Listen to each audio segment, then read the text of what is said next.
what there is. We have a White Plains noise ordinance rule. Noise in any dwelling so as to disturb,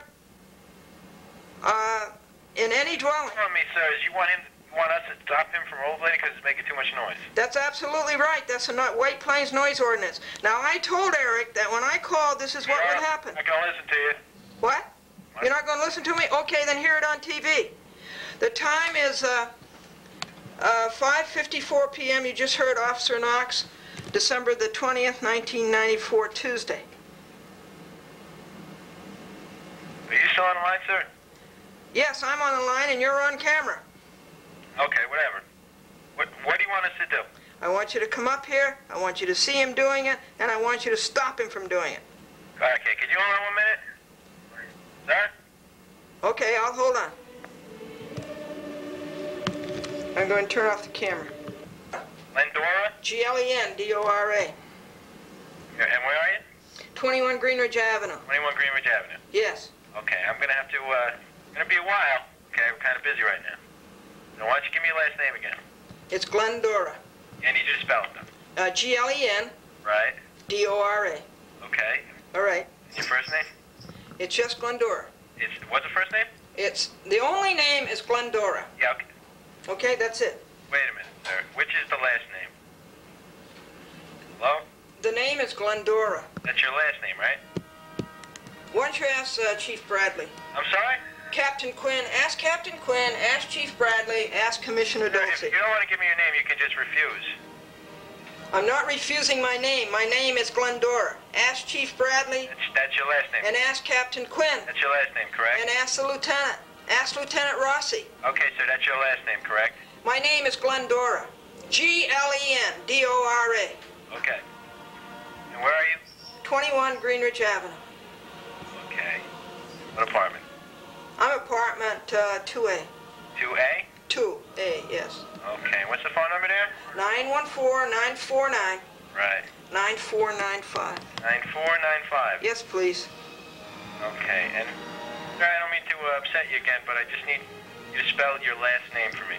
My name is Glendora. G-L-E-N-D-O-R-A. Okay. And, your complaint is that somebody's rollerblading too loud? Not somebody, James Walsh, who lives in apartment 4A. No, 3A. How do you know it's him? I know the boy, and I went out and took a videotape of him. Okay, you're taking a videotape of him now, huh? Yes. He's a repeated lawbreaker. He's a lawbreaker. And I have a civil suit against him. What's the civil suit about? Breaking the White Plains noise ordinance, harassment, insulting and abusive language, and emotional disturbance willfully inflicted. Okay. It's going to be a while until I send a card, all right? Sure, because the White Plains police always do that, and I can tell you right now what the officer's going to say. Upon arrival at the scene, there was nobody rollerblading. That's what he's going to say. Well, let me ask you this. If you know what the officer's going to say, why did you call me? Because I'm going to make a record of it on television. And I'm going to ask Captain Quinn to watch, and I'm going to ask Chief Bradley to watch, and I'm going to ask Commissioner Dulce to watch. What's the commissioner's last name? D-O-L-C-E. Yeah, but how did you say it? Dulce is the real way to pronounce it. Okay, I thought you had the other commissioner. Okay. All right, it's going to be a while. I'll send a card for you, all right, sir? All right. Okay. Thank you. Bye. Officer Knox. Knox? Yep. College of Hard Knocks.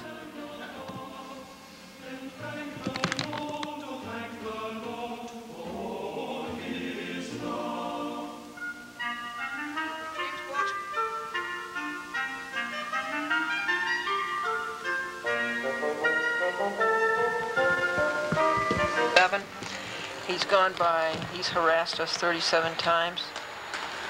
He goes up to the corner of our apartment, he turns around, and he goes back down to the other corner of our apartment. And that's 38. And here comes 39. And the date is December the 20th, 1994, Tuesday. This boy already has a police record a mile wrong. This boy has been on television maybe 55 times. seen in the acts of breaking the laws. He's been on television 55 times. But he never learns. Now this is intentional infliction of emotional disturbance. That's law number 1. Number 2, breaking the White Plains noise ordinance. And number 3 is breaking the harassment law. So this is coming up. Number 42 passes. Last night he made 62 passes, 62 torts in front of our windows. He goes to the end of our apartment to the corner. He just turns around and he comes back by our apartment to the other corner and just turns around. Now I'm going to go out and videotape him in the front here.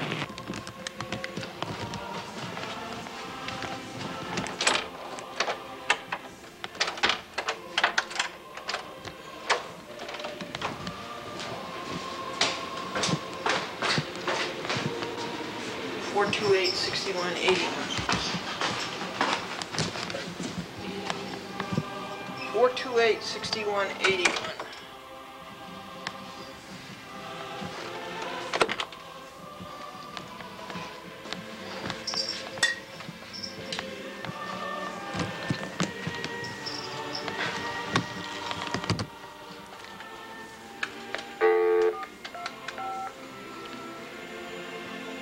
$81.61? Is that what I said?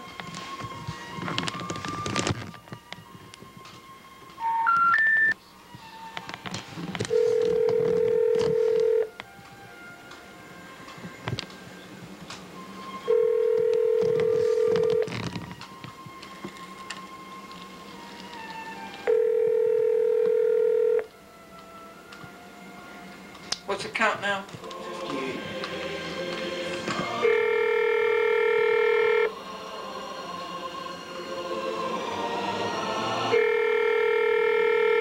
58. John Porzio's office? Yeah? Oh, thanks. Would you give John Porzio a message from Glendora? Okay. James Walsh, yes, is roller skating past our bedroom window. He goes to the corner of our apartment, turns around, and goes back to the other corner of our apartment. And he's done this 58 times tonight. He did it 62 times last night. He's ice skating? Roller skate.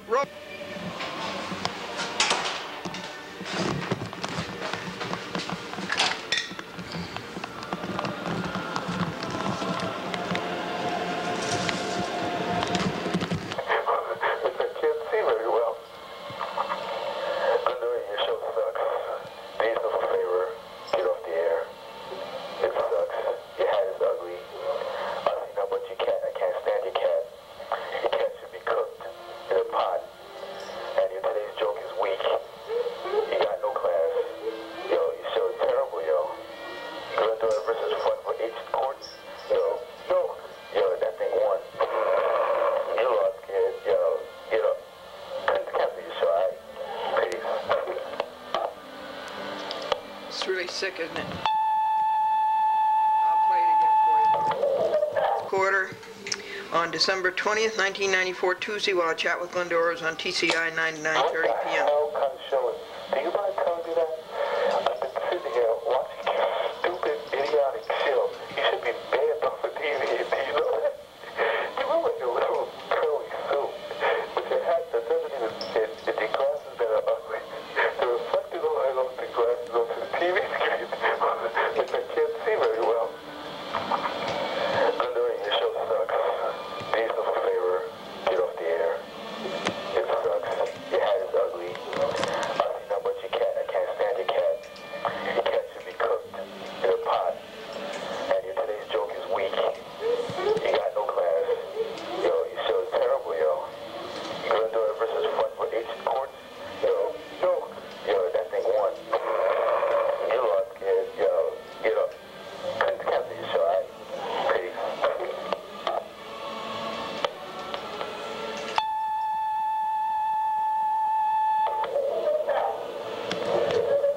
That man is so ill.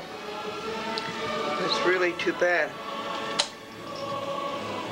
He could be an accomplice of Colabella, Raymond Powell, Elizabeth Hubbard, Michelle Mayapath, Alan Beck, or the Fund for Ancient Courts, or of Edmund Purvis.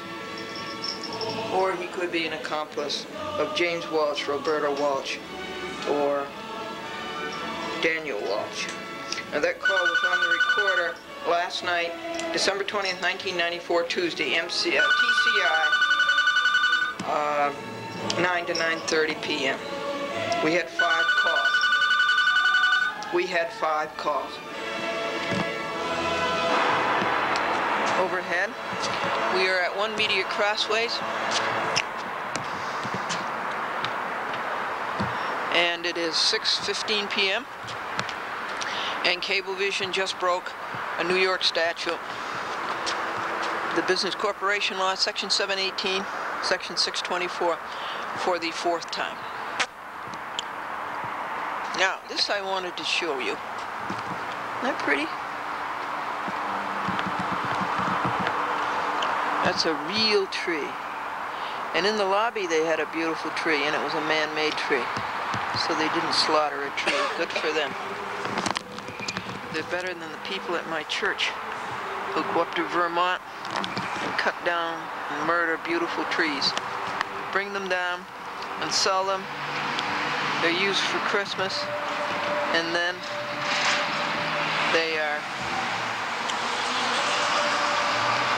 put out on the tree belt to rust and to be carried away. So we're at One Media Crossways in Woodbury, New York, the headquarters of Cablevision, who has broken 2 New York statutes for the 4th time.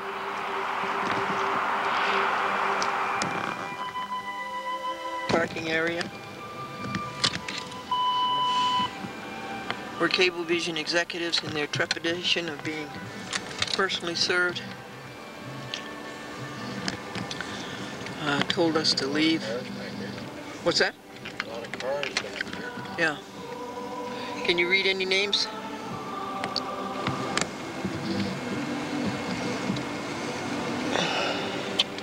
Sweeney and Schuler and Mahoney. Sweeney, Schuler, and Mahoney. Those would be the significant ones. Maybe the lights on them.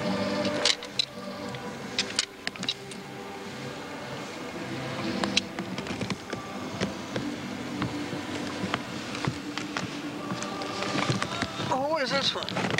Charles Schuler. I don't know who he is. I haven't sued him.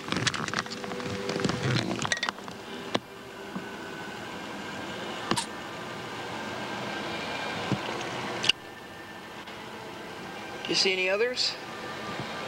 No.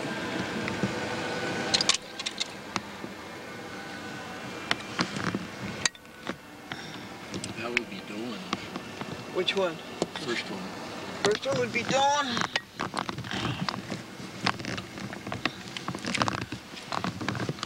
And along here, can you read any of them?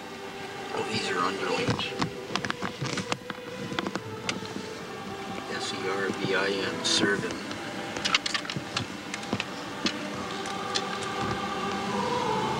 Former, Charles Former. He's missing, so that fits together. Police, P-A-L-E-S-E.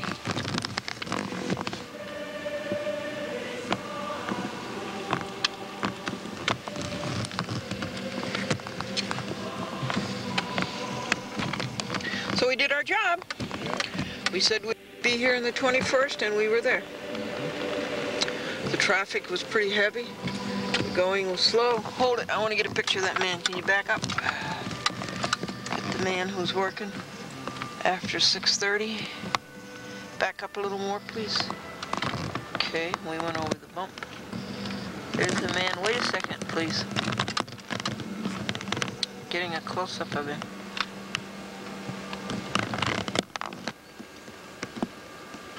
Man hard at work in public view. What time is it? 6:30 p.m., December 21st, the winter solstice, and that's Franklin's Driving. How do you like it? And it was 53 degrees on the first day of winter.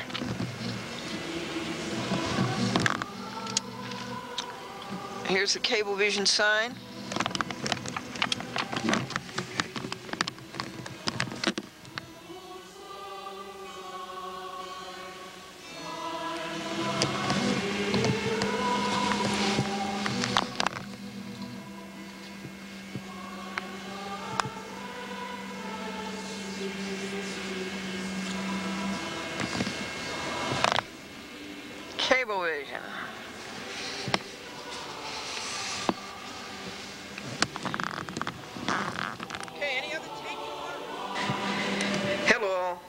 These calls came on the recorder while Franklin and I had to go all the way out to Woodbury, Long Island, 45 miles, and watch Cablevision break the laws for the 4th time on the New York statutes, the New York Business Corporation Law, Section 718 and Section 624. And it's too bad that we missed these calls. So let's press the smart button.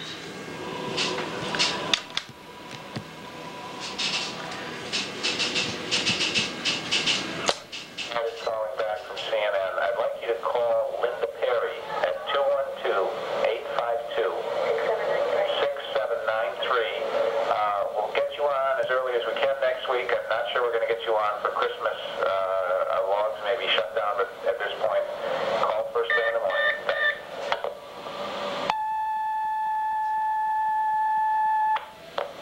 Hi, this is Linda Perry. I'm calling from CNN. I believe Rick Sermitis has already placed the call. I'm trying to go ahead and book the inventory that you had requested in the week of 12/26. However, before we do anything, we need to get approval on a credit application, which I would like to fax over to you, but unfortunately I do not have your fax number, neither does Rick. So if you could please give me a call back with that number and we can move ahead on this. We need to book this inventory no later than before noon tomorrow. So my number is 212-852-6793, and again, my name is Linda Perry. Thank you very much. Bye-bye. It's stupid. I already told them yesterday that it wasn't going to be a credit application. It was cash up front. That's CNN. Glendora, this is Diva Sabani,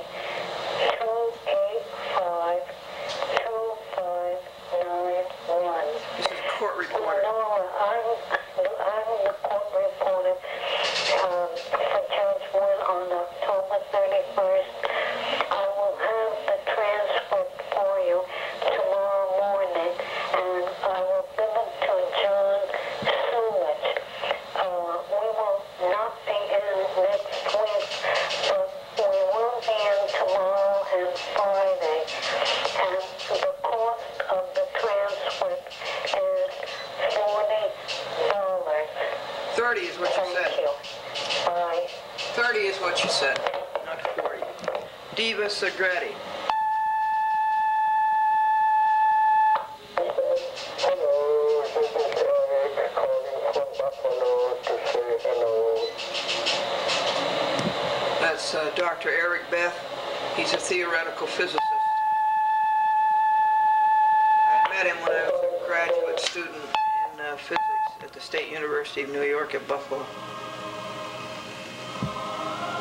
Those calls were on our telephone, as I say, while we had to go out to Cablevision because of their law breaking and their lying and their covering up. On December the 21st, 1994, the winter solstice, and the temperature was 53 degrees.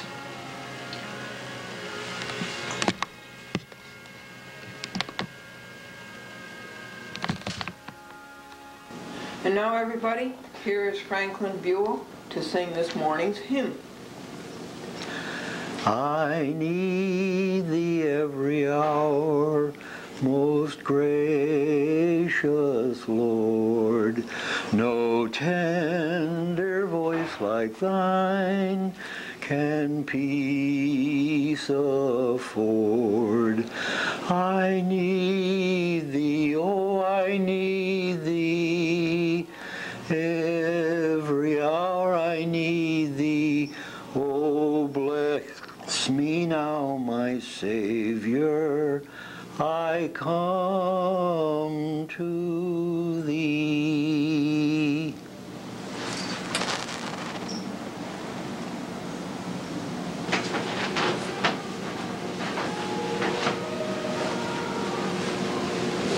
Hi there, everybody, and welcome to a chat with Glendora and what happened the week of December the 15th to December the 22nd, 1994. And first, your jokes. John was talking about his school days, and he was asked, where did you go to school? And he said, I went to PS 81 in New York City, and a person from out of town says, PS 81, what does the PS stand for? And John said, pooped students. And Bill says his hotel is going out of business, and Mary says, is it a welfare hotel? And Bill says, no, it's a farewell hotel. And three ropes were walking down the street, and they decided to go into a restaurant and have something to eat. And they were sitting down ordering when the head waiter said, aren't you ropes? And we don't serve ropes in here. You'll have to leave. So out on the sidewalk, one of the ropes got very, very angry. And he said, he can't do that to me. And he tied himself into a knot, and he tousled both of his ends. He went back into the restaurant. He's sitting down, and he's ordering. And the head waiter came along and said, aren't you a rope? And he said, I'm afraid not. Now we'd like to tell you what has happened on Glendora versus Scott Lord on this week of December 15th to December 22nd, 1994. So the defendants are Conrad Duberstein, Robert John Hall. Judge Duberstein is the chief judge of the Eastern Bankruptcy Court. There would be Brooklyn, Nassau, and Suffolk. Robert John Hall is a judge in the Westbury Bankruptcy Court. Andrew Maloney, former United States Attorney. Harold Jones, former United States Trustee. Neil Mann, former United States Assistant Trustee. Teresa Kavanaugh.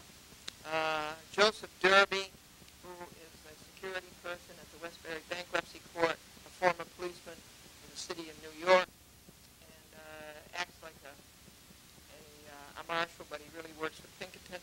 And Scott Lord, the liar, thief, and cheat, who started all of this, and Jan Stahl and Jeffrey Burns, the two people with whom Scott Lord committed fraudulent conveyances. Who is the greedy, grubby letter of Lorraine Novinsky, who is the attorney for our United States Attorney, Mary Jo White, in the Department of Justice. And let me read it to you. United States Department of Justice, United States Attorney, Southern District of New York, 100 Church Street, New York, New York, 10007, December 13th, 1994, Glendora. Glendora versus Duberstein et al. All those people I just read you. Here, Glendora encloses a recent order by the Court of Appeals awarding defendants appellees costs in the amount of $121.89 in connection with the above caption appeal. Kindly forward a check for that amount to the undersigned. The check should be made payable to the United States Department of Justice. Isn't that something? That's a contradiction if you ever heard of one.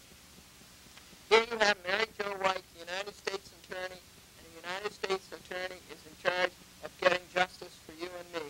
And what do? They break the laws. They're asking me to pay $122 for the printing of their brief to the United States Court of Appeals when the job could have been done for $4. So here you have the United States Attorney ripping off Americans and throwing justice to the winds. The Department of Justice throwing justice to the winds. I'm telling you folks, there's nothing left. There is really nothing left. Everybody's corrupt. To make up for all of the days I lost Wednesday, Thursday, and Friday on my petition for writ of certiorari before the United States Supreme Court, asking for them to hear me and asking them to reverse this rotten decision by Judges Winter,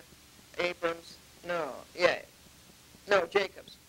Judges Winter, Jacobs, and Cabranes in the United States Court of Appeals, where they ruled in favor of their buddy judge, Gerald Patel, who ruled in favor of their buddy judges,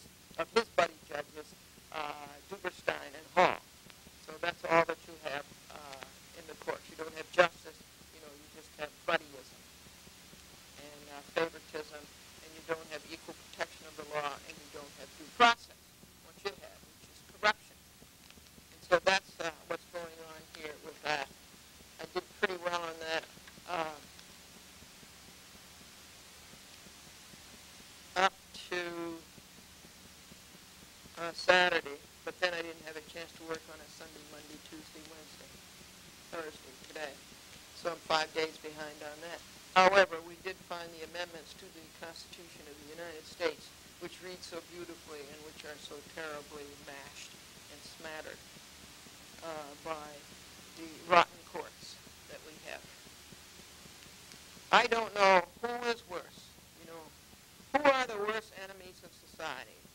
Chief executive officers of corporations like Cablevision and Gannett, or lawyers, such as the parade of lawyers you've seen go through here. I don't know which is the worst enemy of society. Is that they're like diseases. You can't get rid of them. They're out there all the time, dollar sucking, all day long. You just can't get rid of them. They tell you in high school that we have liberty and justice for all. They tell you that the courts are the place you go for justice. So you put down your money, all this money, and you go to court, and you find out that the crooks win, and the people who have been injured and who are innocent lose, and that the judges are corrupt, and that the lawyers are liars. And that's how they make their living. Fine. That's what you find out. You don't find justice and liberty for all. And so you get bad decisions, and you say, well, I'll appeal them. So you go to an appeals court, and what do you get there? Corrupt judges and lying liars. So you go to the court beyond that to appeal, and they don't have time to hear you. And yet you're paying them to administer justice. The courts are broken down, folks. They ought to lock the doors, put up a sign, out of order, closed for repairs, and stop the sham. So what's left to be done on Scott Lord? Just keep plugging away on the United States Supreme Court, the petition for writ of certiorari on the basis of the 14th Amendment and the 12th Amendment. Now, just a second. And here, from the United States Court of Appeals, at a stated term in the United States Court of Appeals for the Second Circuit held at the United States Courthouse in the city of New York on the 6th day of December, 1994, Glendora plaintiff appellant versus Conrad Duberstein et al. An objection having been made herein by appellant pro se to the itemized and verified bill of costs upon consideration thereof. Oh yeah, a lot of consideration. It is ordered that said objection be and hereby is denied. Appellees are awarded costs in the amount of $122. Now that's for printing a brief, which I could have had printed for $4. So now you have the United States Attorney greedily and grubbily acting on a ripoff. The United States Attorney who's supposed to be supporting you and supposed to be getting you justice. So that's the kind of example that you have, and that's the kind of corruption that we have in the government. Mary Jo White, United States Attorney. I called up her office and explained to the secretary, who was very nice, I think her name was Marie, that these reports, whatever the record is being read on television, good or bad. Or getting in touch with Commissioner James E. Picken, Consumer Affairs, Nassau County. There's just no getting in touch with him on the phone. And to the best of my knowledge, Scott Lord is still operating right under Picken's nose, a Consumer Affairs business, Atlantis Lawn Sprinkler, and Forever Green at 17 Hempstead, 17 Center Street, Hempstead, right under the nose of the district court.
So that's the kind of example that you have, and that's the kind of corruption that we have in the government.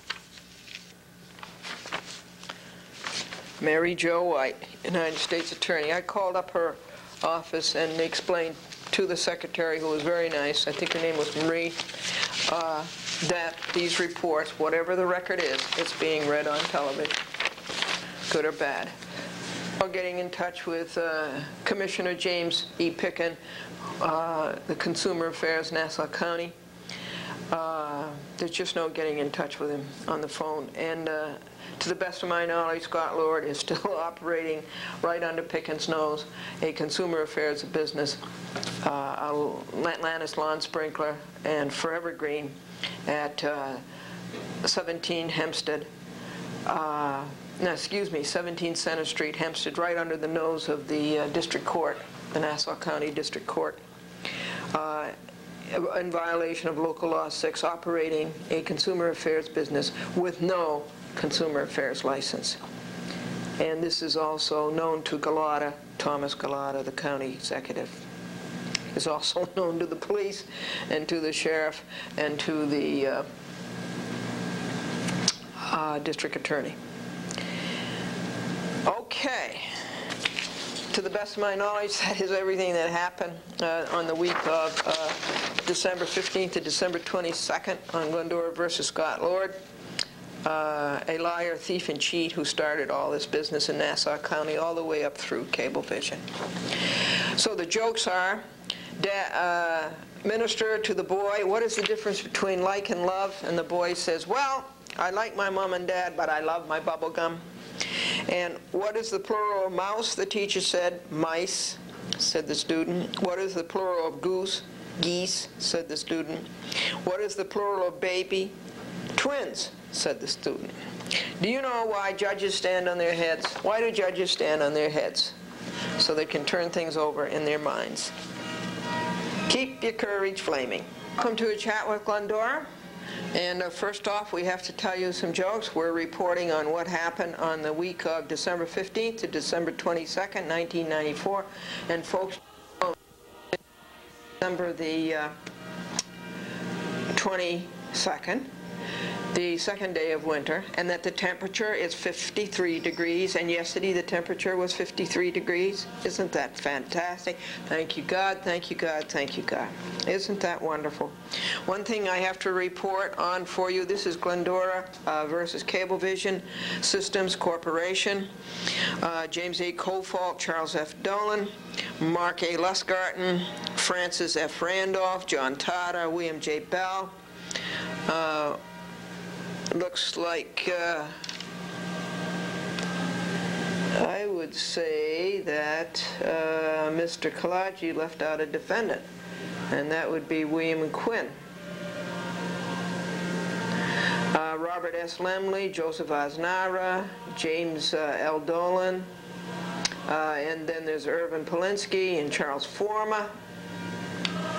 It's all of the Cablevision crowd out there at One Media Crossways, Woodbury, New York, Long Island, Nassau County. All those Novo Riche people, most of them, I would say, co-fault through Lemley, making $1 million a year, about. In some cases much over, in some cases a little less. And they're out there dollar-sucking the public. Here's an interesting thing that happened. This was the picture that was taken by Newsday.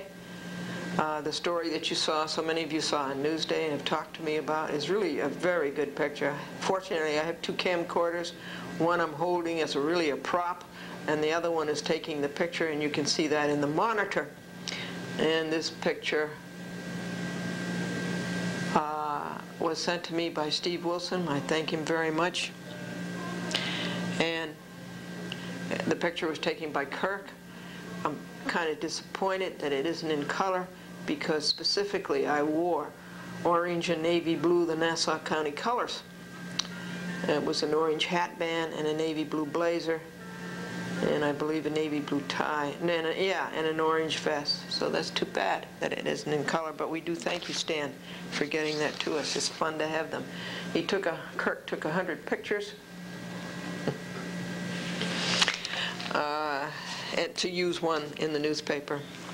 It's a terrible waste, but every photographer I've known did that. Gannett did it, and the New York Times did it. Newspaper photographer, that is. So those are the names of the defendants, and let us move on now to the action.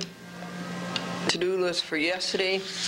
Here's the to-do list today. That's just one to-do list. That's paper, won't hold it all. You have to make an auxiliary list of the details, and 2 columns of details today. No hope of getting it done.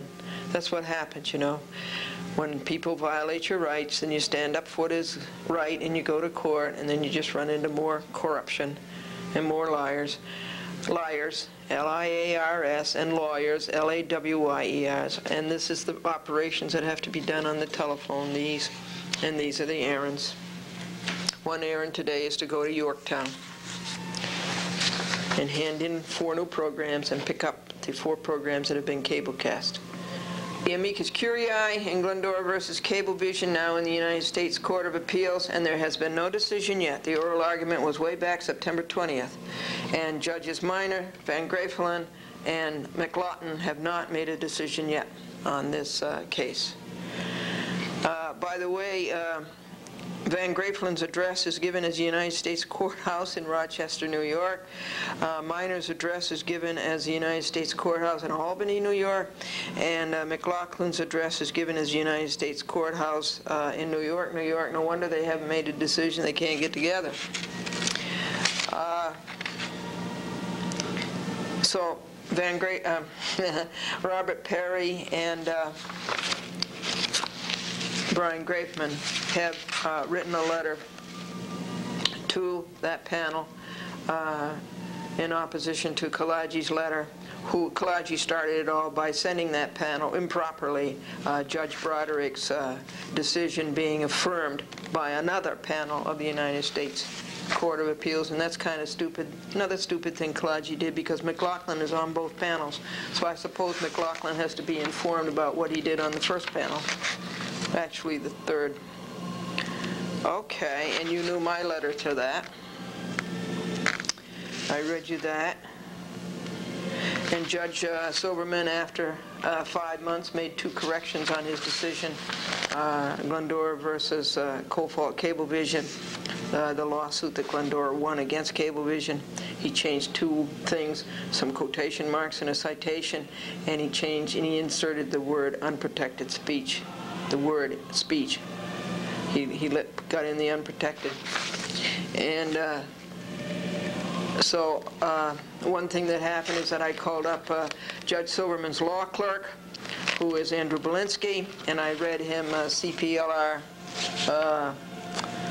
what is it? It says that a mistake of the court will go by. Okay, you don't have to change it.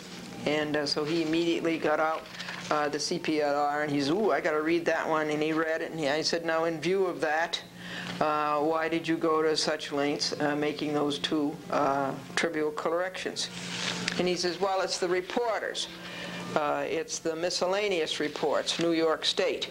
The decision is going in the miscellaneous reports, and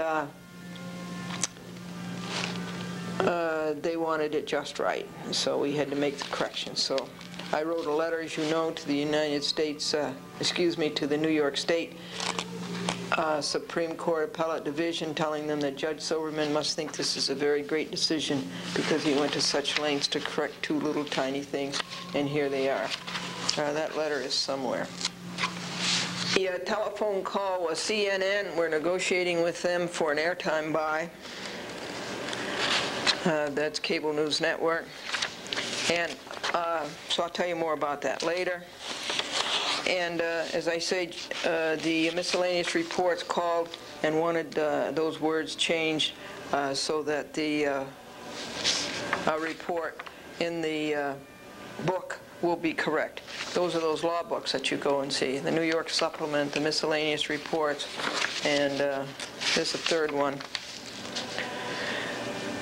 and I told Belinsky that I wrote a letter to the appellate division notice informing them of these two corrections, because I have Judge Silverman's decision on appeal.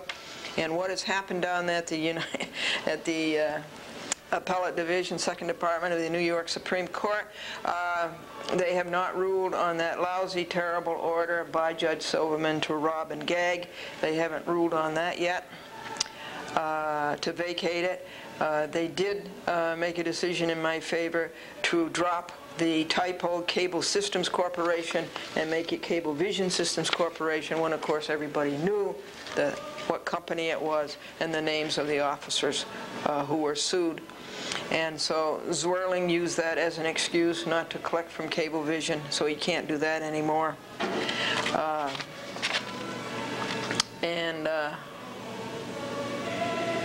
They haven't ruled on my motion to drop Thomas Garger from the action.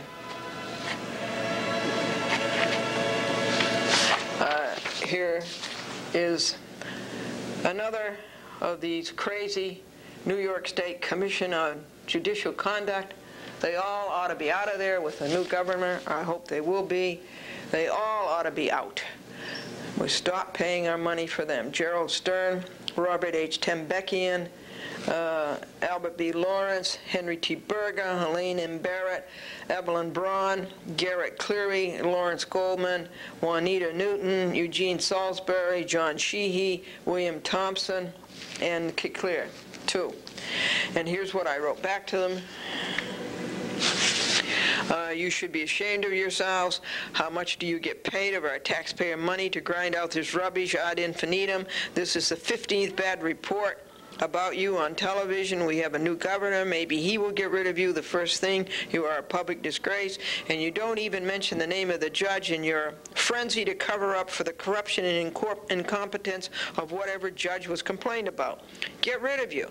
Get rid of Gerald Stern. Get rid of the corruption in the courts. Shut down the courts. They don't work anymore. Glendora will read all your names on TV. Parsley and breadcrumbs, Mom. No, of course not. Why? Billy said he was going to beat the stuffing out of me. When I was young, I had plenty of men at my feet. Marilyn bragged, and her mother-in-law says, yes, they were all podiatrists. My baby brother is only a year old, Billy says, and he has been walking for 9 months. And Eddie says, gee, he must be tired. Evidence of greedy, grubby Robert M. Kalaji, who is the lawyer, Robert M. Kalaji, who is the lawyer from Satterley, Stevens, Burke & Burke. And this is on Glendora versus Charles Dolan, lawsuit 3, Glendora against Cablevision. And he is asking for $45 costs. Now remember, he asked for this on Gannett. He's asking for it on Cablevision. For the printing of his brief, which was printed copied right in his own office. And he's saying that Satterley, Stevens, and Burke charges 15 cents a copy. Staples charges $2. So he's trying to get $40 out of me for $4 copying costs, maybe $3. And he never should have had a supplemental appendix in the first place, because he did not make a motion for permission to have a supplemental appendix. So that's greedy, grubby Robert M. Kalaji of Satterley, Stevens, Burke & Burke. I thought that they were in the lawyer business, attorney business. I thought, but apparently they're in the copying business. So if you want anything copied, go down to Satterley, Stevens, and Burke, 11th floor, 230 Park Avenue, and help out these poor, poor lawyers. I am reading the Cablevision third quarter report, and I've got to read some of it to you.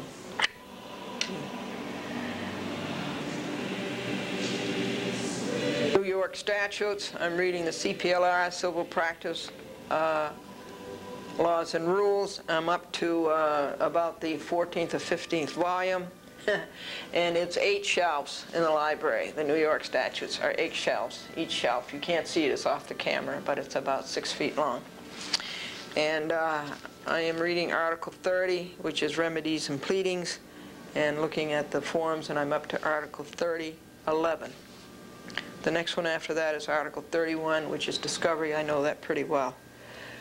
I've read that a number of times.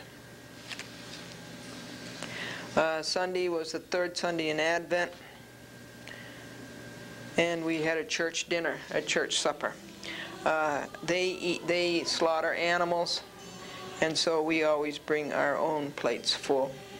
And because we don't murder, torture, and agonize animals and deprive them of their lives, so we bought our vegetarian hamburgers.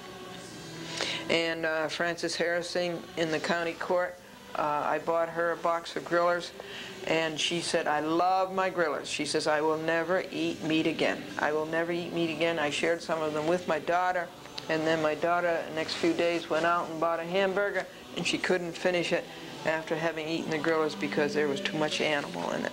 So good for you folks. We got 2 converts immediately. Now, this is interesting. I'm reading the booklet from the Securities Exchange Commission, and these are the things that it does and how it watches over corporations trying to rip off investors. And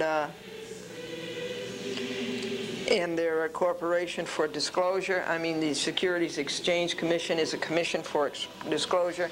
And as you read through here, and I've sent this to Cablevision, I sent it to them Monday. And you read here about properly disclosed, and you know the cover-up that Cablevision has been going through. And I've asked to see the shareholders' certificates to which I'm entitled because I am a shareholder, and they have refused 4 times to show it to me. And appropriate federal or state court, they represent otherwise in the sales of securities. The only standard which must be met when registering securities is adequate and accurate disclosure. See, Cablevision doesn't disclose. Cablevision lies and covers up.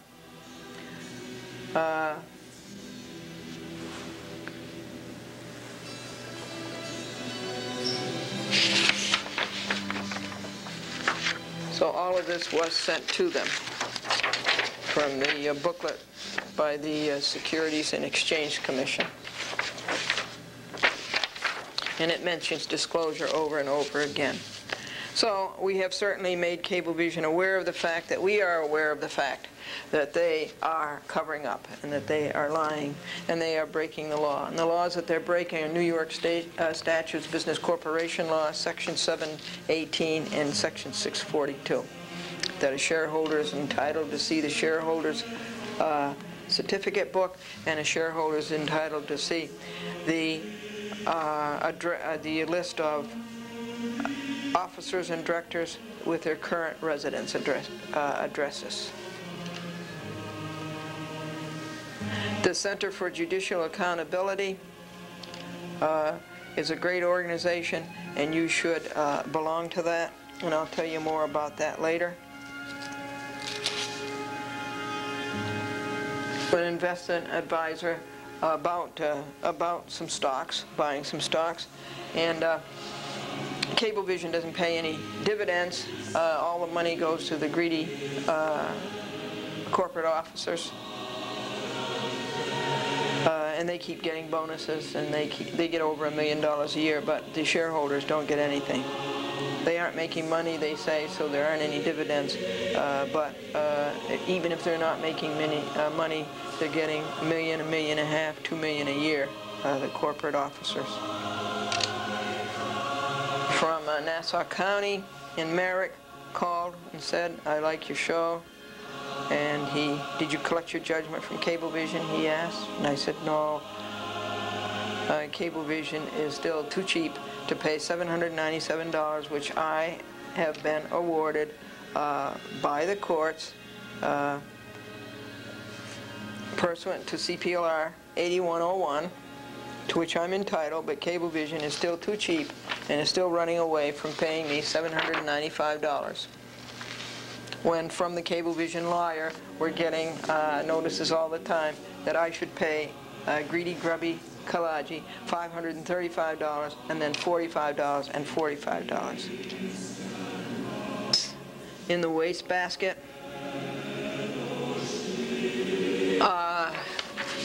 It is an ordered, the order is crossed out order, and it's an order by Samuel G. Fredman, Justice of the Supreme Court. Now, isn't that a handsome piece of work? Isn't that professional looking? So I copied it, and I said, you can be proud of such work. It is really professional. It is as bad as the ignominious and ignorant decision your law clerk made on Glendora versus Duberstein, which is going to the United States Supreme Court.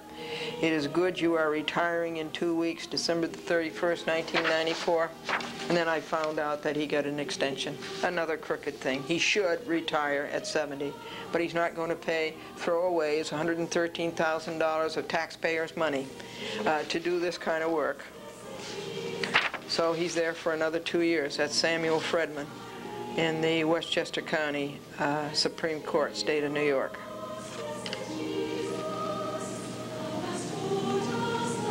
Glendora Happy Books last week. And I sing the Christmas carol, Cantic nunc eo cores angelorum. I sing it in Latin. Veni te adoremus, veni te adoremus, veni te adoremus, Dominum. The temperature on the... We have not had any days where the temperature went below freezing all fall until the last day of fall, the last day before the first day of winter, and it went a little bit below 32 degrees, and we had a little bit of frost. At 44 degrees it's been, 53 degrees, and 55 degrees. It is terrific.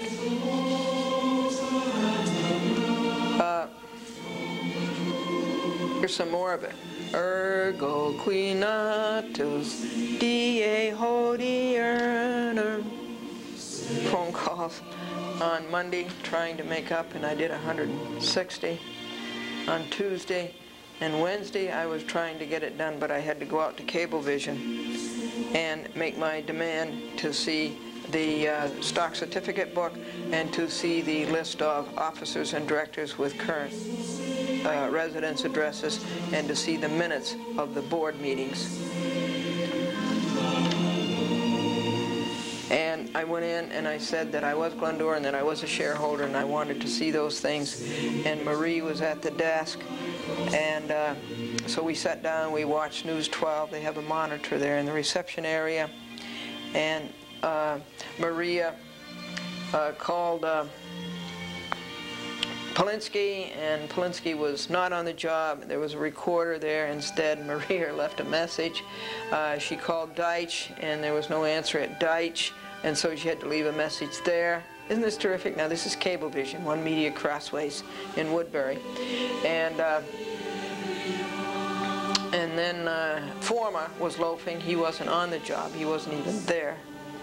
And after around about 5:10 p.m., a woman came down. She was wearing a bright red dress, and it was a black belt and black shoes, sort of like Santa Claus.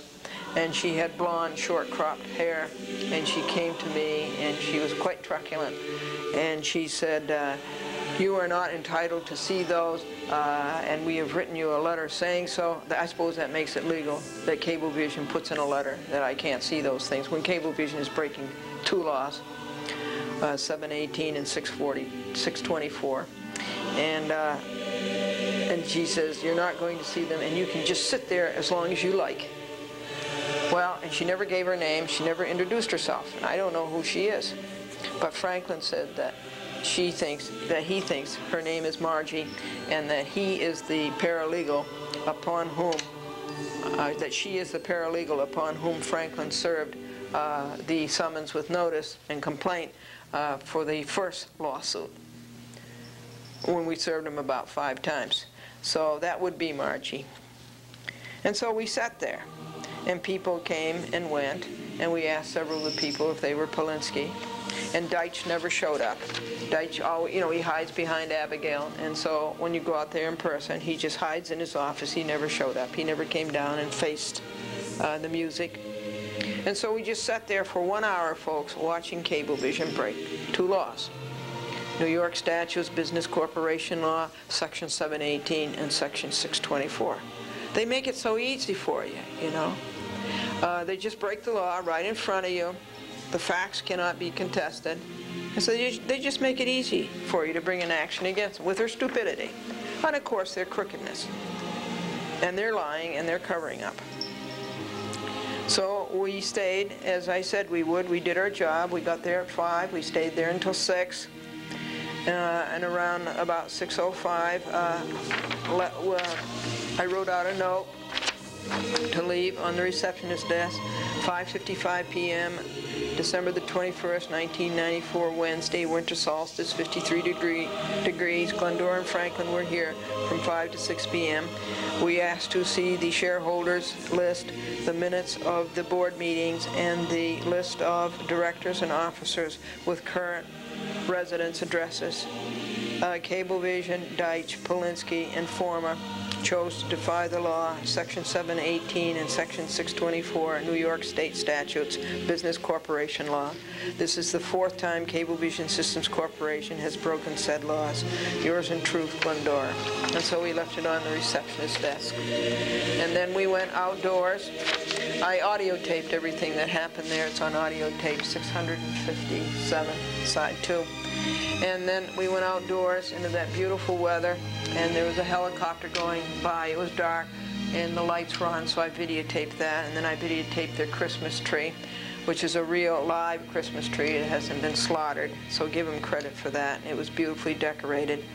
And then inside the Christmas tree was a man-made tree, and that's the only kind of Christmas tree you should have. There's just no excuse to go up into the woods and cut down a tree that's happily growing, and or have somebody else cut it down for you.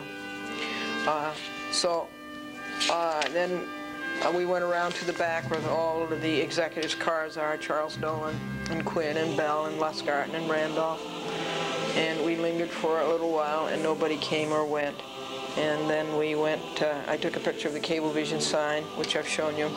And then I went to get Franklin some treats, because Franklin weighs only 154 pounds, and I'm trying to get his weight up. And we had a really good time. And then on the way out there, folks, I knocked off 3 legal papers. The complaint of the New York State Court of Appeals. You know, we just don't even need it. You know, why do we need such a court?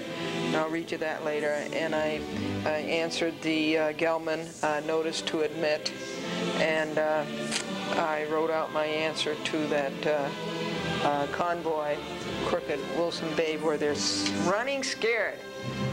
They don't want the CEO of General Accident to be informed of all of their stealing of the shareholders' funds of General Accident, and the Andrew Larkin and Kevin Larkin action. They're just robbing the shareholders deaf, dumb, and blind, and so they've asked Judge Wood for an order to show cause to keep me from sending the information to the CEO of General Accident. His name is Walter Farnham, and he lives in Newton Center, Pennsylvania, right outside of Philadelphia. So they just want to cover it up. You know, they want to lie and cover it up. So it's obvious what they're doing, and I wrote out my answer, my show cause, why such an order should not be signed.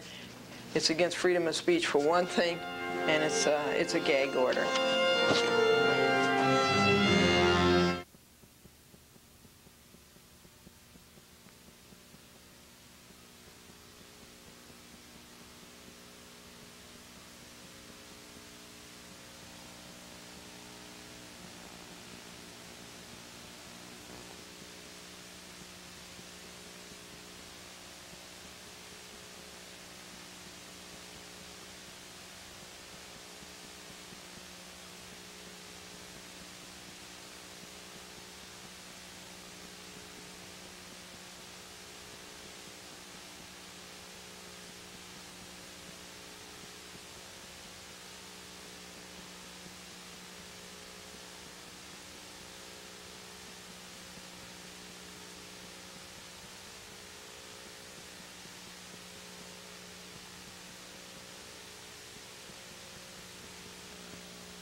obvious what they're doing, and I wrote out my answer, my show cause, why such an order should not be signed.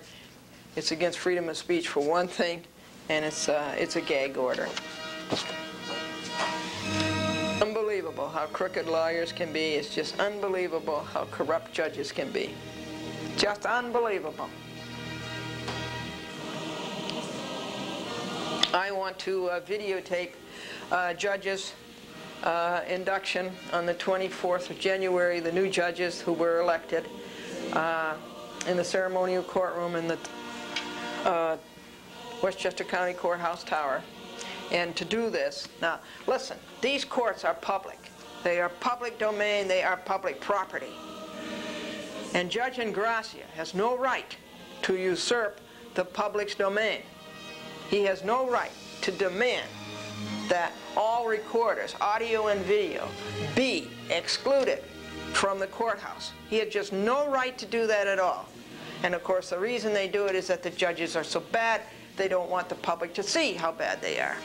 So when I made that request to come in there and videotape that induction of judges taking their oaths, because I want you to see what a judge takes an oath to and how a judge behaves after that oath is taken. I want you to see that. So for me to go in and videotape it for you, to show it to you, I have to make an application to Judge Ingracia and plead to let my camera in there and videotape it. And that is wrong. These things do not belong to Judge Ingracia. They belong to the public. So I haven't written that yet, but I'll read it to you when I do write it. 14 hours last week. It cost me $11 in printing and postage. That would be the week that ended on December the 18th, 1994, Sunday. Guess what? On taxpayers' money, the top of the courthouse is going to be closed. Not just Christmas, not just New Year's, not just a day before or a day after, but for a whole week. We are paying $113,000 for those judges to do their work. Okay. And where are they? They're out loafing for a week. Isn't that terrific? And in addition to that, how much you want to bet they're going to close early Friday this week? Sure, they'll close Friday this week if they come in at all. I had to shed the jacket. 600 degrees from the light and 53 degrees outside. Can't take 653 degrees. You have to be a pretty cool character to do that. Now, I want to tell you about the eye doctor said to the Japanese man, "You have cataracts." And the Japanese man says, "I do not. I have a Lincoln Continental." Did you know that computers are in the Bible? Yeah. Because Eve said to Adam, "Do you want an apple too?" And did you know that baseball is in the Bible? Because it says, "In the big inning." This is a chat with Glendora. You keep your courage flaming.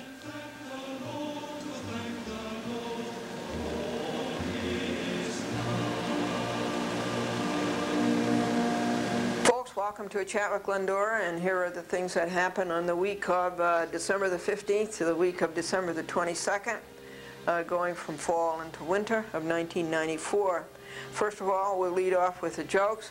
Did you hear about the poor tailor, a poor little tailor? He was doing very, very badly. He didn't have any income at all. He was impoverished. And so somebody suggested to him, well, why don't you take the Lord as your partner and see if you won't do better? So the tailor decided that he would do that. He would take the Lord as his partner. And a couple of years later, this person met the tailor on the street, and he was all dressed up very elaborately, and he was just exuding prosperity. And so the man says, well, it looks like you're doing very well, and that you took the Lord as your partner. And the little tailor says, oh yes, he says, we're doing so well. He says, we're so prosperous. He says, we've got trucks going here, we've got trucks going there, we've got trucks going that way. He said, look, there comes one of our trucks right now, Lord and Taylor. The next joke that I have to tell you is why was 7 mad at 8? 7 was mad at 8 because 7, 8, 9.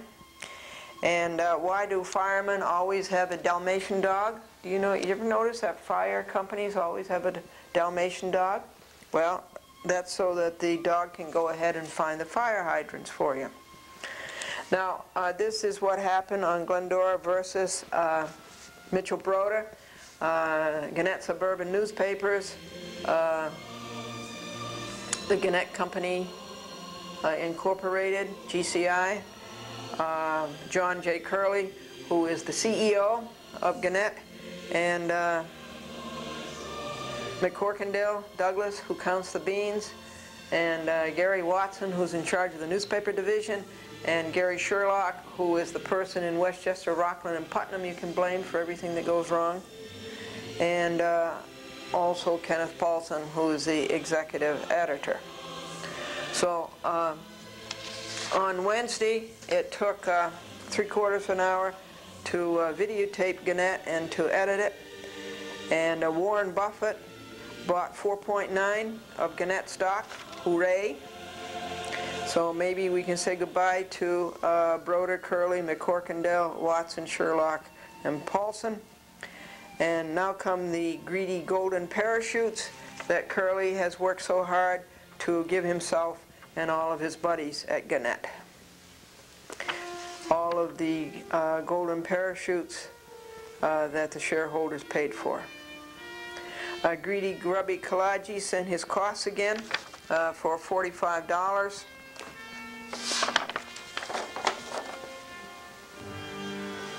for the printing of his brief, which is a the $45 is a ripoff because it would only cost Glendora $4 to print the brief.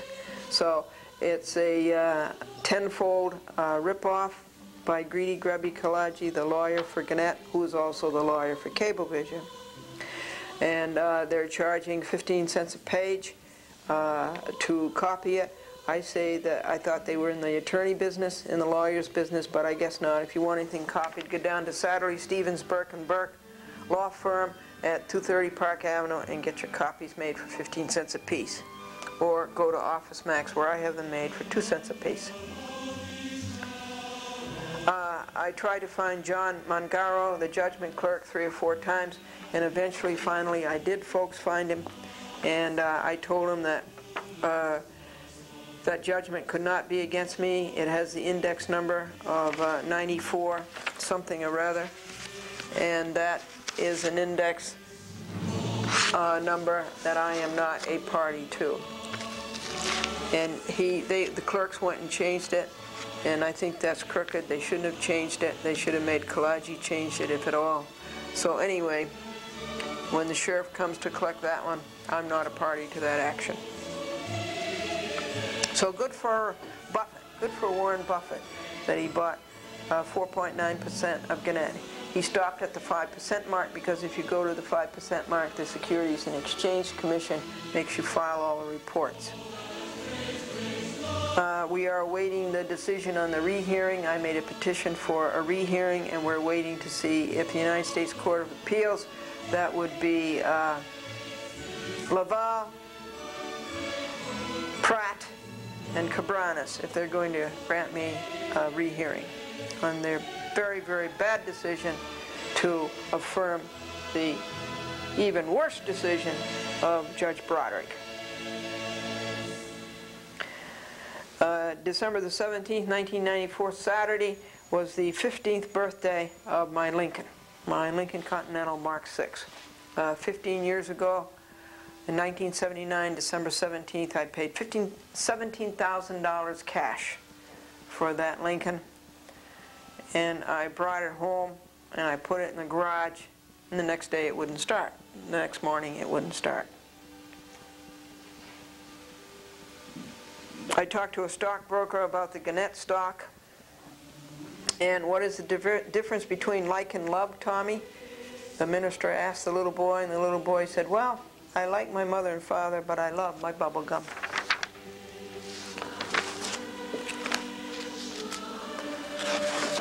So I think that's where everything stands on the Glendora versus Gannett, Curley, Broder, McCorkindale, Watson, Sherlock, and Paulson.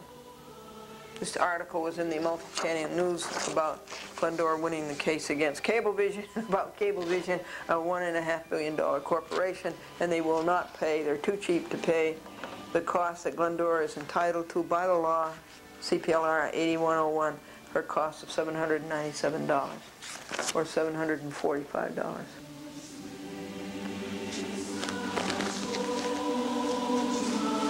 And now, let us move on to what happened on Glendora versus Lydia Gallicano. Nothing happened the week of December 15th to December 22nd.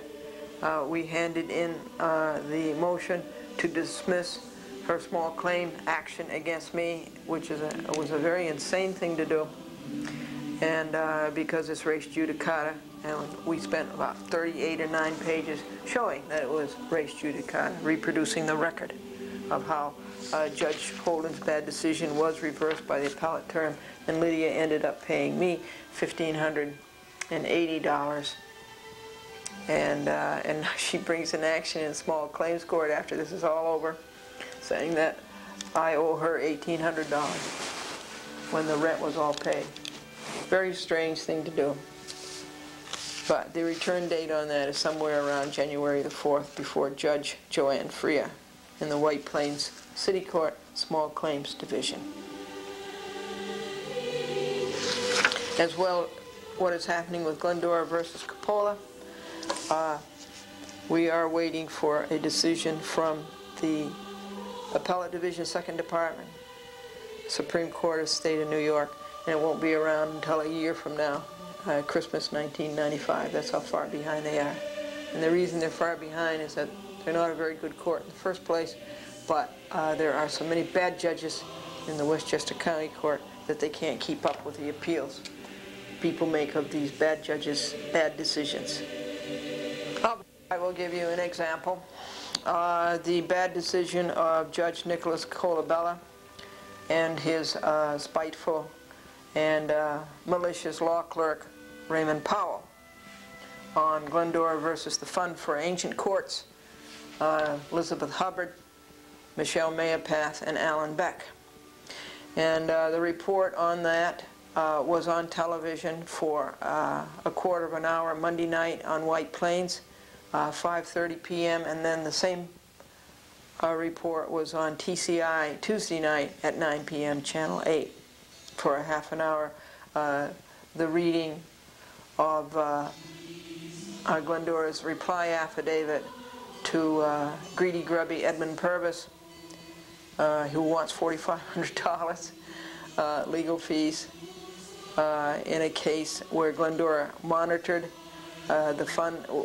for the Fund for Ancient Courts, volunteered, went out and did all this work for them, and then they went back on their word and never wrote the report that they promised us they would write. Would we have gone out and spent 100 hours monitoring and paid all that money for gasoline and for parking and for postage and for printing and sending down our reports if they had told us in the beginning they weren't going to write up a report, they weren't going to publish a report? Would we have? Of course not. But the malicious and spiteful court of Judge Colabella and T.J. Mallon and Raymond Powell took this as a vengeance to try to get even with us, and awarded, and said it was a frivolous action when it wasn't, certainly wasn't, and awarded attorney's fees of $4,500 and awarded court costs to us. So you couldn't have a worse example of corruption in the courts than what came out of Judge Colabella's court. So where does that stand? Oh, and then Purvis didn't give one good reason why the action in Judge Colabella's court should not be stayed. I made a motion to the appellate division. He did not give one good reason, but that doesn't matter either, because the appellate division sided with Colabella and the spite and malice of law clerk Raymond Powell and T.J. Mallon. There's another law clerk in there, Steve Kellner. sided with them, and so they would not grant the stay. So what are we waiting for? I guess we're waiting for Judge Colabella to set up another date before the trial assignment part in room 800 of the county courthouse tower to get a date for a hearing, and we go before a hearing officer. And greedy, grubby Purvis makes his case for $4,500, and I make my case as to why it never should be paid. See, Wednesday was their last Advent service at church. They've been very nice every Wednesday in Advent to go up to church at noon, walk to church when it's 53 degrees, and sit down and have the service, and then at 12:30 sit down again and have soup and sandwiches and cookies and salad. So they've been lovely services at the Church of the Highlands, all during Advent. And yesterday was the last one, which means that we're coming into Christmas Eve. And on Christmas Day, Franklin and I will have been married 40 years. We were married 40 years ago on Christmas Day in Wellesley Hills, Massachusetts, at the First Congregational Church there by the Reverend John E. Wallace. Yeah, that's right, 40 years on Christmas Day. And I will tell you 3 jokes. The traveler asked for a room, and the hotel clerk said, "Do you want a room with a tub or a shower?" And the traveler says, "What's the difference?" And the hotel clerk says, "Well, with a tub you get a chance to sit down." And those hotel signs that say, "Have you left anything?" What should they say, folks? They should say, "Have you anything left?" And life insurance is something that keeps you poor all of your life so that you can die rich. And now quickly, let's get through the law breaking of Nella Alpucci, Theo Alpucci, James Walsh, Daniel Walsh, Roberta Walsh, Andrew Larkin, Kevin Larkin, Comboy, Karamitzos, these are the lawyers, Bendish, McGrath, Odell, Koza, and the ineptitude of the Judge Wood Court, and the law clerk there, is his name Stephen Carlucci or Paul Carlucci? Anyway, he's a confidential law clerk. The judge's confidential law clerk. Here is the report by Officer Fisher telling about Thursday, December the 16th, as I walked down Greenridge Avenue. Theo Alpucci came along. He was driving the Alpucci car with a noisy exhaust, noise pollution and air pollution, and he made an obscene gesture, and he blew the horn twice, and that was intent to alarm and annoy with no legitimate purpose. Number 5 of the harassment law. Now, at 2:15 p.m., Glendora had to go for the Lydia file down in the cellar bin. Roberta was in the laundry area. There were no taunts, there were no insults, there were no abuses, there was no cigarette smoke, and there was no harassment. At 2:49 p.m., Glendora did wall for the week for the files. This was on Saturday. Did the files first. There have been 1,064 torts. At 3 p.m. it was raining, and Franklin was washing the Lincoln.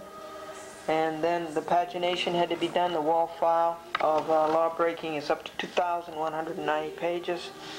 And it took 7¼ hours this week to do wall. And the envelopes were done, a return address and the addresses.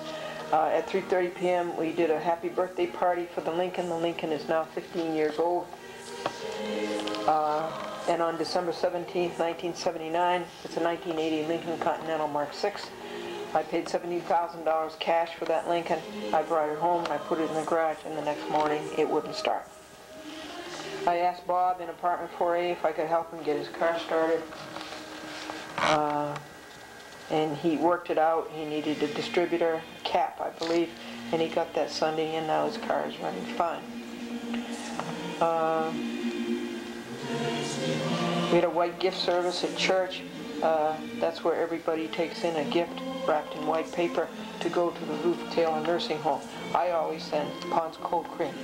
I think that's the best gift you can get if you're in a nursing home, other than good health and come home. We had a church supper at, it was a candlelight service, and the White Plains Fire Department was there, and we had a church supper at 6 p.m., and we brought our own food because they slaughter animals, and we don't think that's right, and so we bring our own vegetarian meat.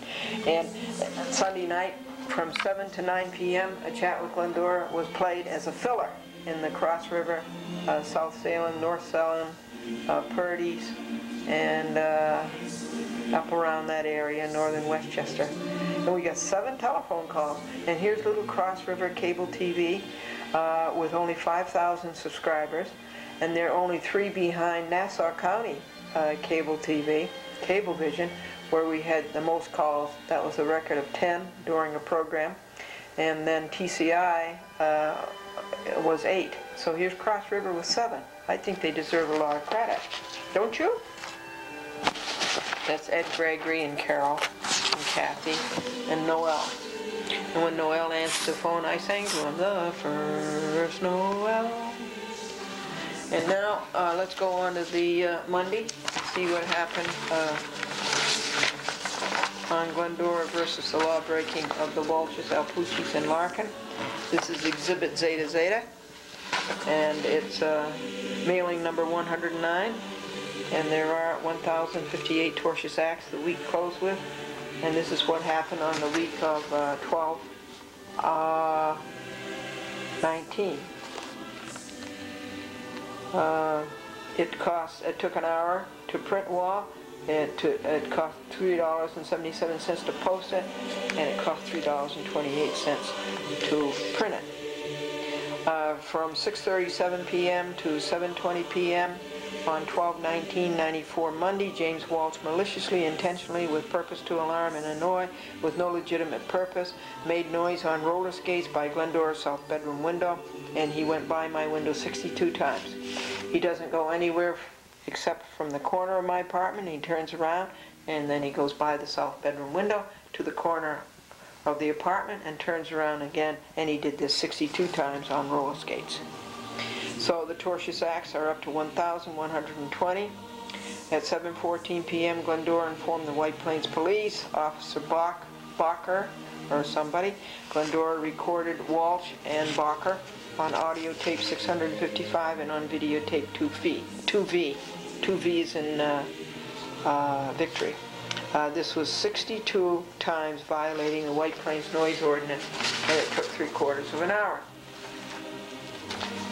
What is the difference between like and love, Tommy?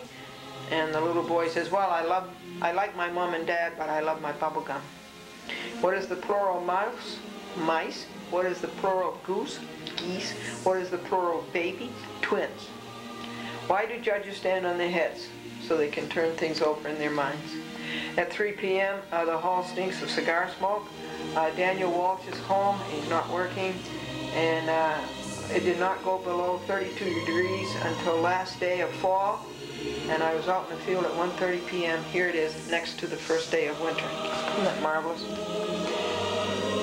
There was no wall log in the Glendora parking space. Since this week, Glendora sent the Alpucci log, the wall log to Alpucci through the mail, and that's the indication that the past 3 weeks it was Alpucci's who littered our parking space with the log 3 weeks in a row, and then on the 3rd week tore it into 20 pieces, and the pieces of paper are still out there. They have not picked them up, and I am not going to pick them up. At 5:37 p.m., Glendora reported to Officer Fisher about James Walsh last night, passing under our south bedroom window 62 times. And Glendora said to Officer Fisher, if this happens again, I want a cruiser to come up here and see it and stop it. Nella, with her noisy car, the exhaust leak, the air pollution and the noise pollution is going in and out of our driveway when she shouldn't even be in this driveway at all. She should be at the driveway over on the east side of Building 3C, which is where her parking space is. She has no parking space here. And so she causes noise, and she causes a disturbance. And she shouldn't be here. 5:27 p.m., James Walsh roller skated, noise again. I videotaped him. I called the police. They said they will send a cruiser. That's Officer Knox. At 6:04 p.m., James Walsh was, in addition to the roller skating noise, was making whistling, hooting, hollering, singing, shouting at any time or place, so as to annoy or disturb or to bother the health or the well-being of any person in any residence or any dwelling. That's the White Plains noise law. He was breaking that at 6:06 p.m. Officer Knox says we're sending a car right now, and James Walsh did this harassment and this breaking of the White Plains noise ordinance, and with intentional infliction of emotional disturbance 74 times underneath our window. At 6:22 p.m. he tripped and he yelled, "Dad, Dad," and he remained lying on the ground. And his mother answered, and James Walsh says, "Send Dad down here." And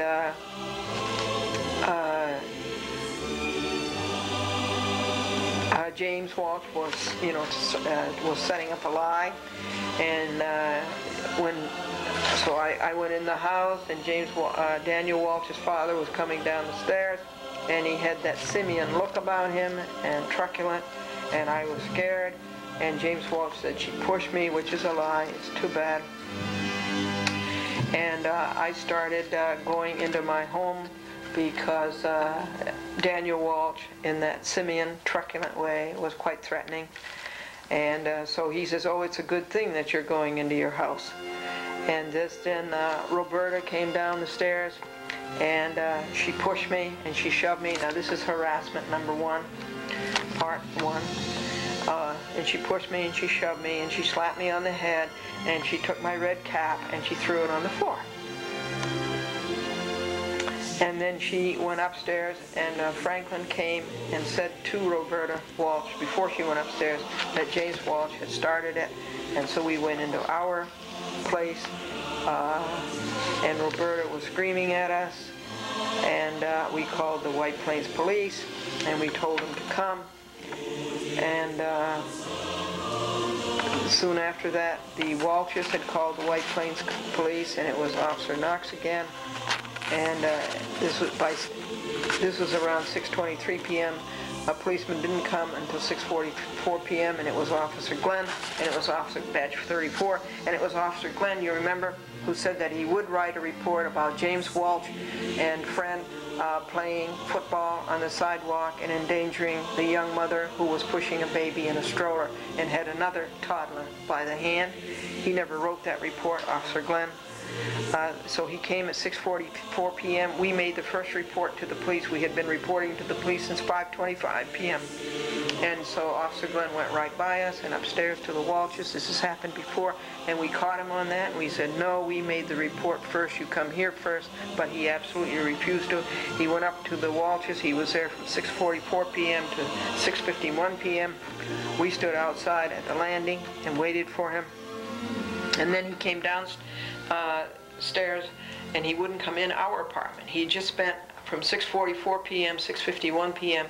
in the Walsh apartment, but he wouldn't come into our apartment. And he stood out in the hall, and he says, "I'm going to take the report out here." Franklin and I both objected to that. Franklin was very, very disturbed by the whole thing, nervously disturbed. And it was very bad, and he broke down to the point where Officer Glenn said, "Do you want an ambulance for your husband?" And I said,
p.m. to 6:51 p.m.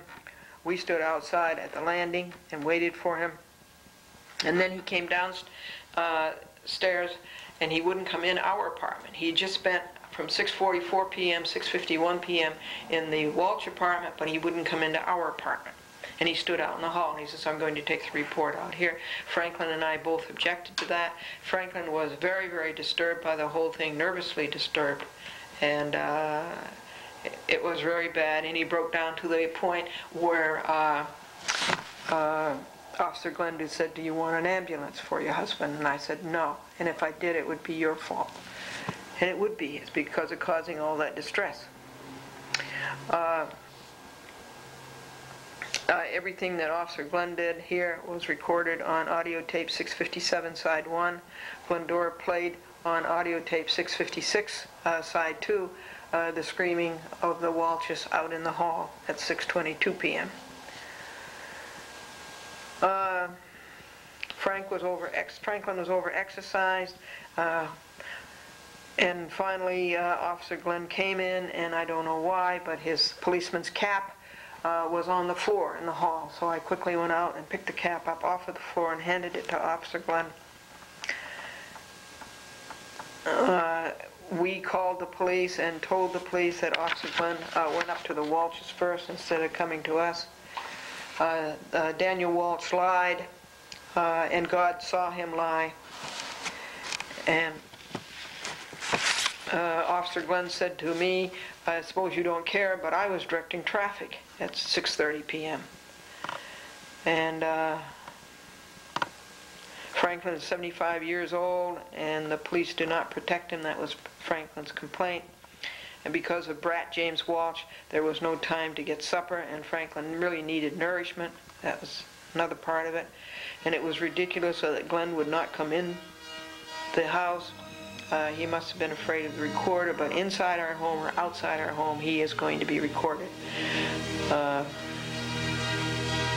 Glendora said that he didn't have a leg to stand on by going to the Walshes first, that was favoritism, and he looked down at his 2 feet and said that he had 2 legs to stand on. Or that was the idea. And this ruined many hours of the night for sleep. And from 9 p.m. to 9:15 p.m. a chat with Glendora was on TCI 21 Towns in Westchester, Channel 8, and it was all about the Walsh law breaking, and there were 5 in-calls. One of those was abusive, and I played it for you earlier on videotape. The time lost was 2 hours. Now this is 74 times that James Walsh broke the law, intent to alarm and annoy with no legitimate purpose. That's the harassment law, part 5.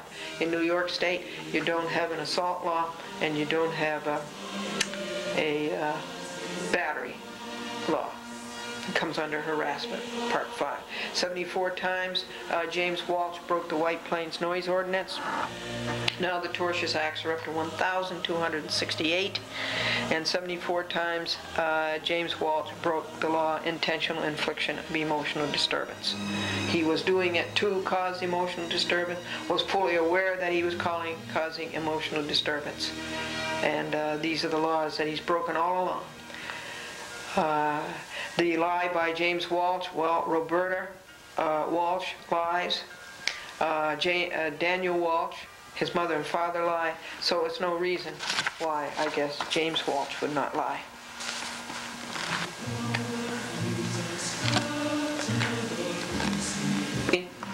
December the 20th, 1994, Caesar was here, and Caesar is so good. Oh, he comes quickly, and he's so efficient, and he can fix anything. He is so smart. And anyway, he drained the southeast bedroom radiator and the bathroom radiator. There was no heat coming out of the radiator, so he drained the air and the water out, and now we have plenty of heat, so it's nice and warm here. It's really a plumber's task. And Caesar mentioned that it's so quiet here now. And he says, you come in here, and he says, I never see anybody. Well, it has quieted down a lot, maybe 95%, Glendora told him. But then she told him about James Walsh and what he had done 62 times, roller skating under Glendora's window as an intent to harass and as an intent to cause emotional disturbance. and it was before the Tuesday night one when he did that 74 times. And the grade school class went to the fire hall. They were having a tour of the fire hall, and they were getting fire prevention lessons, and one of the firemen said to a little girl, "If your clothes were caught on fire, what would you do?" And the little girl says, "I wouldn't put them on." And the Japanese man went to the eye doctor, and the eye doctor told the Japanese man, "You have cataracts." And the Japanese man says, "I do not. I have a Lincoln Continental." Now, Roberta leaves cigarette butts outside the front door. They're her butts. They say Salem, and they have lipstick on them. And there's butts all over the ground, to the right of the drive, to the right of the walk, and to the left of the walk. There are about 20 cigarette butt burns on the tablecloth, on the laundry table, in the laundry area. And always when she's down there and she washes something black that's fuzzy, and then she leaves the black fuzz all over the floor, litters the floor, and other pieces, and always leaves a white, not always, but very often leaves a white plastic laundry bag down there instead of taking care of it. There's no need of that. You know, a good neighbor would not litter up the laundry area and would keep it nice and clean. And there's the telephone. The telephone call was the Jewish Heritage Foundation, and it was about an ad on TV. Now, back to the wall log. At 5 a.m. Wednesday, a very tall man went by the southeast window singing. He went north on Greenridge Avenue walking.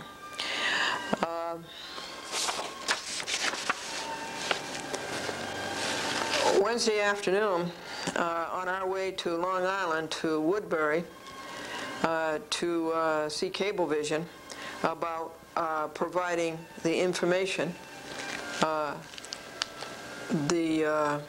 that we had requested and that we're entitled to.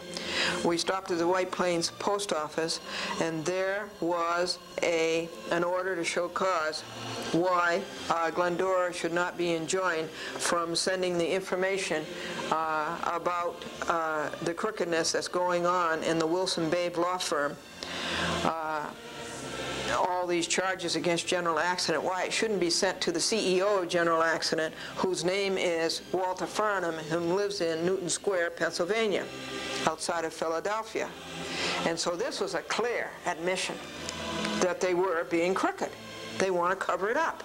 They want to lie about it. This would be Wilson, Babe, Conboy, Koza, Karamitzos, Odell, and McGrath. And so on our way to Long Island, I sat in the back seat and I answered that. I wrote out the answer in longhand to that, and that will be typed and it will be read to you next week. It's an outrageous thing to do. It's violation of freedom of speech. It's an obvious admission of their guilt, and it's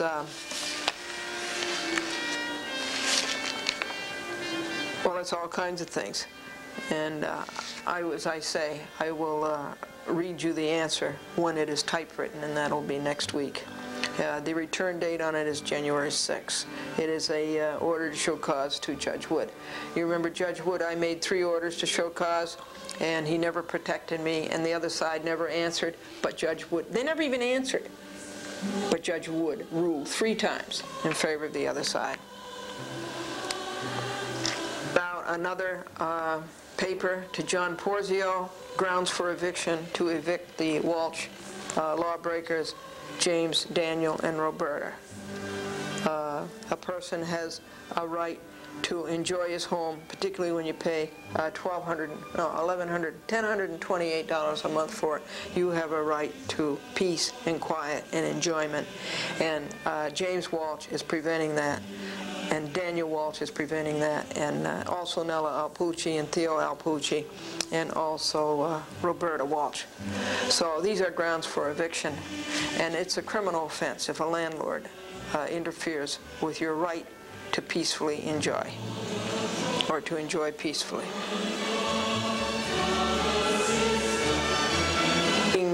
York statutes. I'm up to about the 14th or 15th book, and it's volume 4E, 4F, and 4G, and it's remedies and pleadings.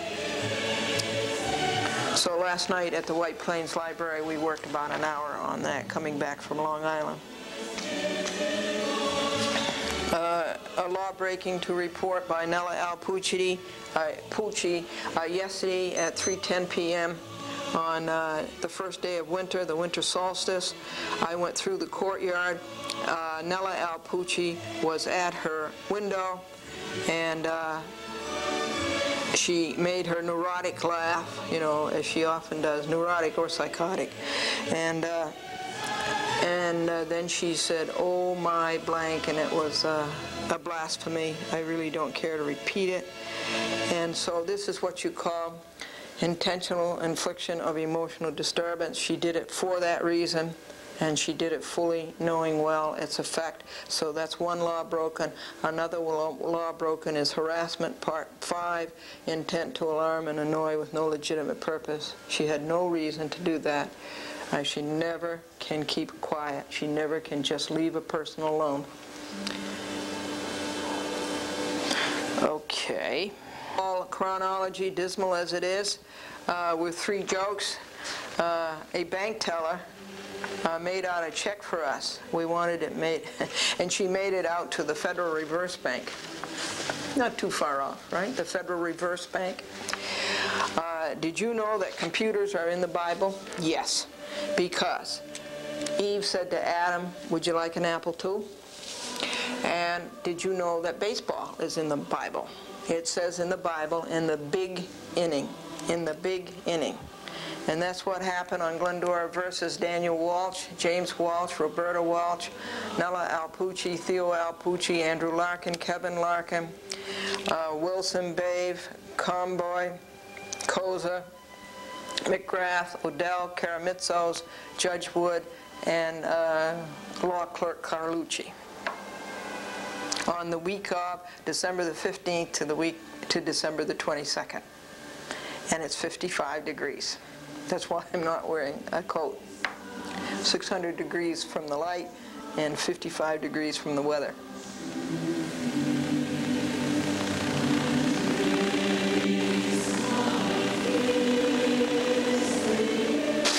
This is Glendora versus Michael Gelman. Here it is, a little $120 case. $120 case. Here's the file on it already. All you need is a crooked, dollar-sucking attorney to get in there and make a mountain out of a molehill. This came in the mail from Bunin and DiGiulio, attorneys for the defendant Michael Gelman, at 99 Wall Street as the attorneys, New York, New York 10005. The telephone number is 212-514-7800. That's all you need. Enclosed, please find a second copy of defendant's notice to admit. Said notice was previously mailed to you via overnight mail on December 13, 1994. Pursuant to CPLR Section 2103B6, service of this notice was deemed complete on December 13, 1994. That's wrong, and I'll show you in a little while where. Thus, time to respond to the enclosed notice to admit began to run on December 13, 1994. Well, they're not going to get anywhere with that, and here's what the notice of to admit is. That the videotape that the plaintiff alleges was given to defendant Michael Gelman was a videotape of movie clips edited. I've never been in the movies. Edited together and was not original work performed by plaintiff. That's a lie. That plaintiff Glendora is in possession of either the original of the videotape that plaintiff alleges was given to defendant Michael Gelman or in possession of an exact copy. And 3, that the videotape that the plaintiff alleges was given to defendant Gelman is not a one-of-a-kind videotape. That is just not plain English. So here is, this is either going to be a motion to strike this and a notice of motion, or it's just going to be a notice to the court. Point 1, Glendora says that the Uniform Justice Court Act, Article 18, Section 1804 states, informal and simplified procedure on small claims. This is the whole purpose of the small claims. And remember, this is really a small claims. You could go as far as $3,000 money suit in the small claims court in New York City. In Westchester, it's $2,000. But this is the intent of the Small Claims Act. And $120 is really small claims compared to the $3,000 limit jurisdiction. Anyway, Section 1804, informal and simplified procedure on small claims. The court shall conduct hearings upon small claims in such manner as to do substantial justice between the parties according to the rules of substantive law, and shall not be bound by statutory provisions or rules of practice, procedure, pleading, or evidence, except statutory provisions relating to privileged communications. That doesn't apply here, and personal transactions or communications with a decadent or mentally ill person. So just take that out. That doesn't apply here. Here comes my point. An itemized bill or invoice, receipted or marked paid, or two itemized estimates for service or repairs are admissible in evidence and are prima facie evidence of the reasonable value and necessity of such services and repairs. That doesn't apply here. But here's what does apply. Disclosure shall be unavailable in small claims procedure. And this thing that I just read you is disclosure. Disclosure shall be unavailable in small claims procedure except upon order of the court or showing of proper circumstances.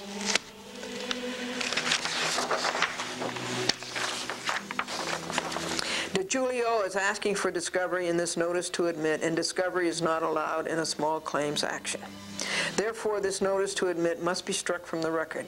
Defendant and lawyer should know better and should be sanctioned. Point 2. The Uniform Justice Court Act, Article 18, Section 1804, says in case of dispute, the Small Claims Act shall prevail. The provisions of this act and the rules of the court, together with the statutes and rules governing Supreme Court practice, shall apply to claims brought under this article so far as the same can be made applicable and are not in conflict with the provisions of this article. In case of conflict, the provisions of this article shall control. In other words, the Small Claims Act provisions are controlling. Not what goes on in the Supreme Court or anything like that, but what goes on in the Small Claims Act. Point 3. DiGiulio, Bigelow are wrong about CPLR 2103B6. The CPL everywhere says, when served by mail, add 3 days. So crooked. You think they don't know the law?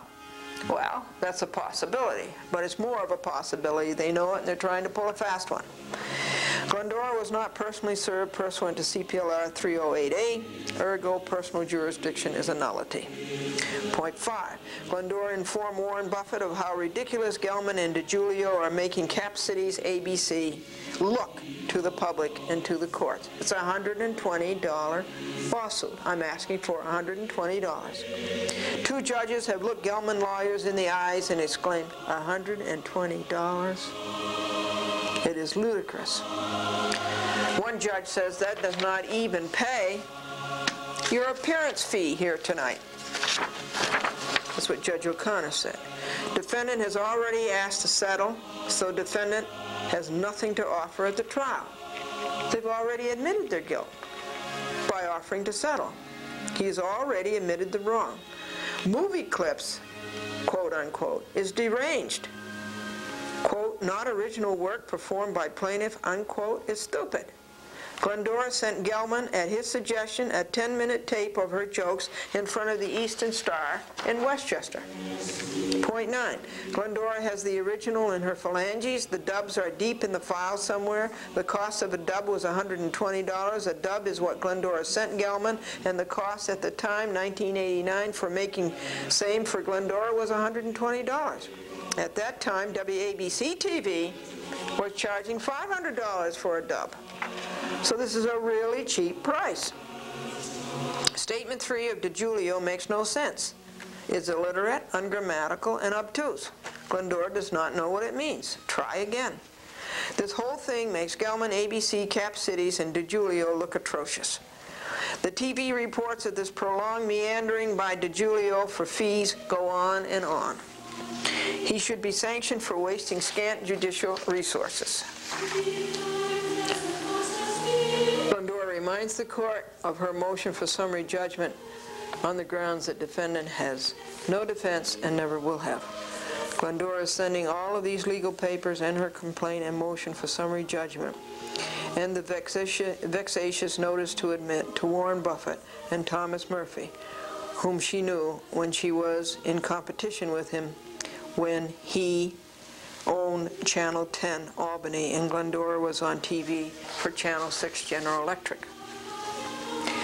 Plaintiff asked this court to issue a warrant pursuant to CPLR, I'll have to go look it up, demanding the appearance in person of Michael Gelman at the January 11th, 1995, 6:30 p.m. court house, 111 Center Street, New York, New York, 1007. Defendant has already lost res judicata and collateral estoppel on in recovery of chattel. They claimed it was in recovery of chattel, and Judge O'Connor said, no, it is a breach of contract, breach of oral contract. And defendants have already lost on removal of this case to the day court. Can you imagine that? $120. Judge Gans ruled that. $120. Judge Gans knew enough not to clutter up day court with a silly thing like this.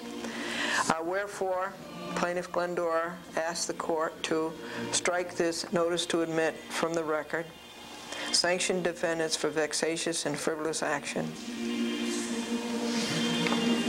rule in her favor and against the defendant for summary judgment, and issue a warrant for Michael Gelman to appear personally on January the 11th, 1995, together with any other and further relief that this court deems fit. Dated White Plains, New York, December the 23rd, 1994. Yours in truth, Glendora. Glendora, Cheerful Look at Life, Box 416. White Plains, New York, 914-949-9495, and subscribed and sworn to before me this 23rd day of December 1994. It's ridiculous. What a dumb thing to do. And how silly it makes ABC, Cap Cities, Michael Gelman, Chris DiGiulio, and Joyce Bigelow look. The ad was in the New York Times, and I would like to have you be aware of the Center for Judicial Accountability. It's about bad judges, and I want to give you a number to call. I'll say it slowly, 914-421-1200. That's White Plains, 914-421-1200.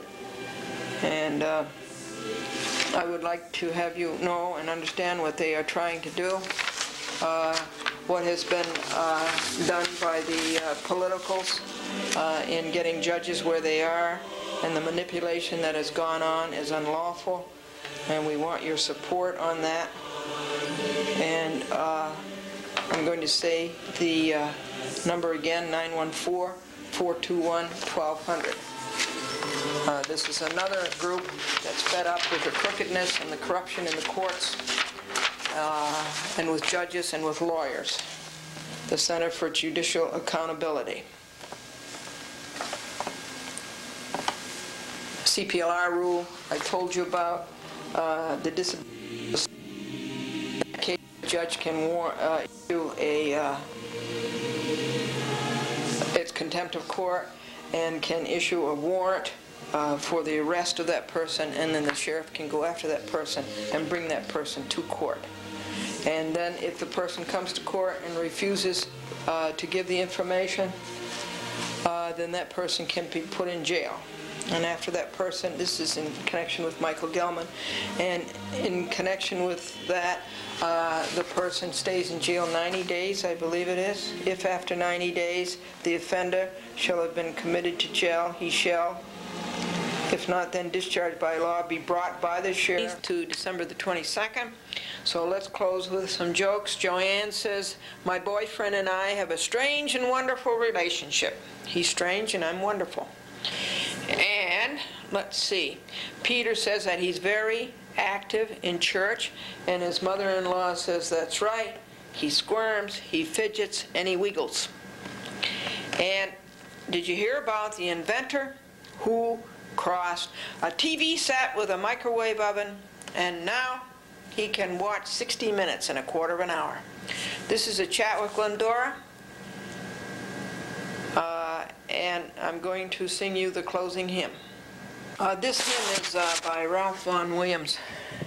That man, how he could write music. Wow. He died in 1958. He was born in 1872. Okay. For all the saints who from their labors rest, who thou by faith before the world confessed, thy name, O Jesus, be forever blessed. Hallelujah, hallelujah. You take care. Keep your courage flaming. God bless you. And this is a chat with Glendora. Bye-bye.